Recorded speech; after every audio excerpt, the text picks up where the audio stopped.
I've always been the youngest guy in the room. As Frank said, I started the business when I was 20 years old in December 2007. And for those of you that don't really know what happened in December 2007 or early 2008, the market collapsed, Bear Stearns collapsed, Lehman Brothers collapsed, the auto industries imploded, AIG, all the insurance companies pretty much went belly up, and the entire industry and world was collapsing right around our daily lives. So all my friends, I was in college, and all my friends were like, we can't get jobs, we just spent $200,000 in college, we're trying to get $30,000, $40,000 entry-level positions, we can't get that. And I'm sitting here running around hustling mortgages in the Bronx, right? So if the market was hard overall, the market in the Bronx was 10 times harder. So dealing with people in Washington Heights, South Bronx, Harlem, you name it, I mean, it was a whole different level of a learning experience that only experience could have taught. So a little bit about myself, I went to Fordham University to play in the NFL eventually, and looking back at it, I just realized like the best blessing that ever came into my life was the fact that I didn't make it to the NFL.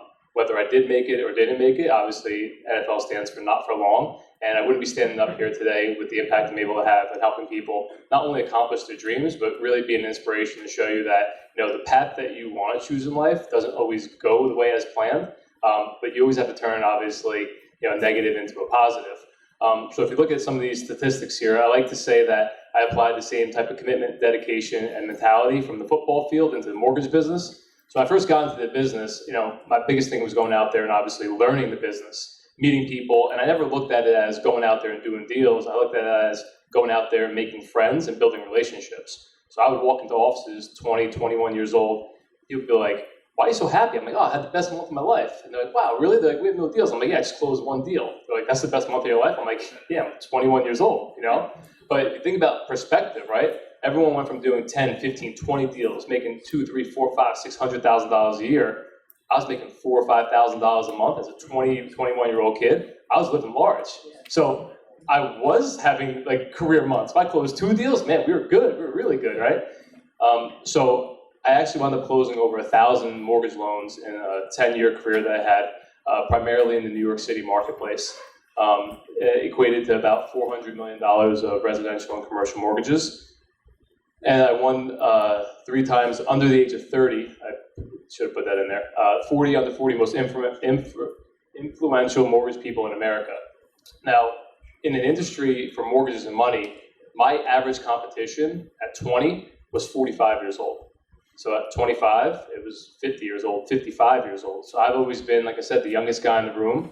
And I always had to do things differently because people didn't get, 10 years ago, email, text messaging, still to this day, a lot of banks still use fax machines, right? So I was always like, you sent 10 emails. I'm like, well, I have 10 deals in process. They're like, well, that's too many emails to send. I'm like, okay, well, what do you want me to do? Like, there's 10 emails out there. So I constantly had uphill battle. It was hard enough getting business, learning the business. I've always had to fight City Hall on changing their ways, right? And I call most people that run mortgage banks over the age of 55, and don't take offense to this, I call them dinosaurs because they're so delayed to adapt. And by the time they adapt, usually it's too late, right? So as the industry evolves and technology takes over, I do believe that it's going to help everyone out. Obviously, transparency, the information and knowledge is available at your fingertips. So definitely take advantage of that. But what I really want to focus on is, again, the interpersonal relationships with real people. Because a computer is not going to know how you feel. A computer is not going to answer your call at 9 or 10 o'clock at night and talk you off the ledge, or help you renegotiate a purchase price, or give you humanly advice on, maybe you shouldn't buy this 3-bedroom, maybe you should buy this 2-bedroom, or maybe you should buy a 2-family, right?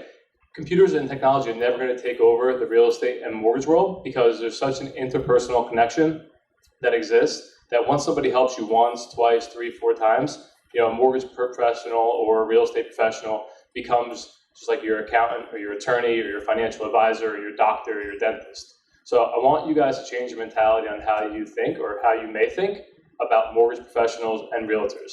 Now, again, unfortunately, the barrier of entry to real estate and mortgages is very low.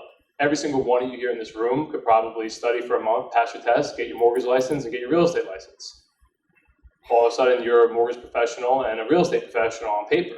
But what separates people like Frank and myself and the rest of the team are, we have real life experience, right? So I bought my first property at 23 years old in 2010. I bought a $238,000 condo in the South Bronx. I thought it was going to be a gold mine by now. I thought it'd be worth over $500,000 right now. It's worth less than what I paid for it because a guy in the building died. We had to foreclose on 2 units, and I'm negative $70,000 on a $238,000 investment. So the program Frank's going to speak to you about, if that existed today, what exists today, back then when I bought my first property, I would have followed his program, and I probably would have made $1.5 million or $2 million in real estate just from following his program over a 10-year period. Another track record is I opened up my first business in 2010. I flipped my first property in 2010.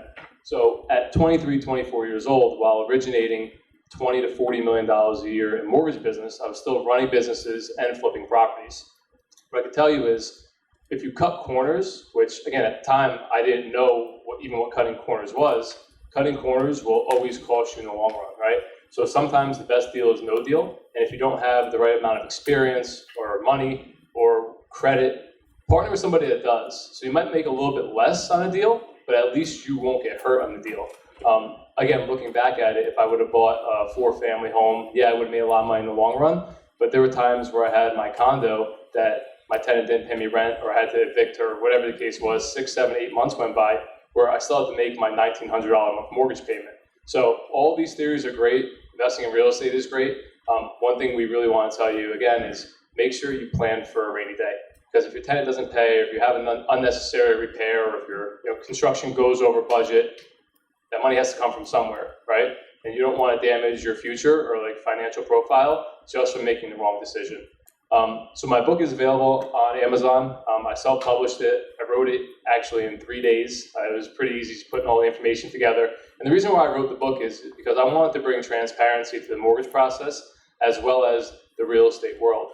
There are a lot of myths out there that prevent people from buying property, especially younger people. As you go online and you Google certain questions, you get so many conflicting answers. What's right, what's wrong, FHAs for primary residences, FHAs for first-time home buyers. You don't know what the right information is. So I tried to pretty much debunk every myth in the mortgage or real estate world to help people really feel inspirational about buying real estate and showing you that it's actually a lot easier to do than what you think or what you hear. Going back to 2007 and 2008, every single person in this room today over the age of 10 or 12 was negatively impacted by the collapse of 2008. We were all collateral damage from it. Whether it was your mom and dad that lost a job or lost their 401k, or it was your grandparents that lost their home to foreclosure, or whatever the case may be. Every single person has to remember that feeling. And I can tell you that when I first started in the business, 90% of the phone calls that I was getting were from people that were delinquent on their mortgage, going through a short sale or foreclosure, credit scores were in the 400, didn't have a job, and didn't know how to put food on the table for their family. So as long ago as 10 or 11, 12 years may seem, it really just happened in a blink of an eye. And I went from being a 20-year-old kid that had a great hairline to a 32-year-old kid still who has a ton of experience under the belt. So I want you guys to be excited about real estate, but I also want you guys to understand that there are significant ways you can get hurt in real estate. So aligning yourself with the right professionals, the people that have been down the road, not that just got into the business, people that have that experience are going to be the ones that are going to guide you through the process.